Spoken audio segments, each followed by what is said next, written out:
কড়া নাড়ছে ঈদ, শিকড়ের টানে ছুটছে মানুষ। ঈদ যাত্রা যখন নির্বিঘ্ন, তখন আনন্দ বেড়ে যায় কয়েক গুণ। লম্বা ছুটিতে নানা পরিকল্পনা মানুষের। ট্রেনের যাত্রায়ও স্বস্তি মিলেছে যাত্রীদের। শেষ সময়ে কিছুটা ভিড় দেখা গেলেও রাজধানীর বিমানবন্দর স্টেশনেও সময় মতো ছাড়ছে ট্রেন।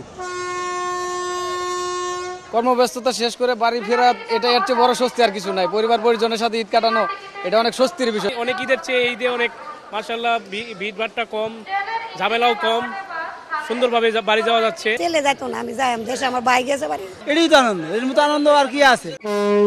এদিকে শনিবার রাতে সদরঘাট লঞ্চ টার্মিনালে সময়ক্ষেপণ না করে যাত্রীদের নিয়ে একের পর এক ছেড়ে যায় দক্ষিণাঞ্চলের লঞ্চ। সড়ক পথের চেয়ে নৌপথ একটু বেশি আরামদায়ক, যে কারণে আমরা আসলে নৌপথে যাচ্ছি। লঞ্চের জার্নিটা হচ্ছে আরামদায়ক।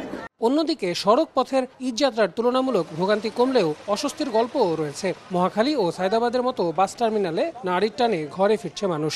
আজকে ছুটি হয়েছে, এই যাইতেছে আর কি। বাইরে থেকে টিকিট পাই নাই। ঈদ করব, নামাজ পড়বো, মজা করব। আমার দুইটা মামাতো ভাই, এদের সাথে সবার সাথে ঈদ করবো, তাই অনেক আনন্দ হচ্ছে। রাতে মহাসড়কগুলোতে যানজট না থাকলেও ঢাকা ছেড়ে যাওয়া গাড়িগুলোকে ধীরগতিতে চলাচল করতে হচ্ছে।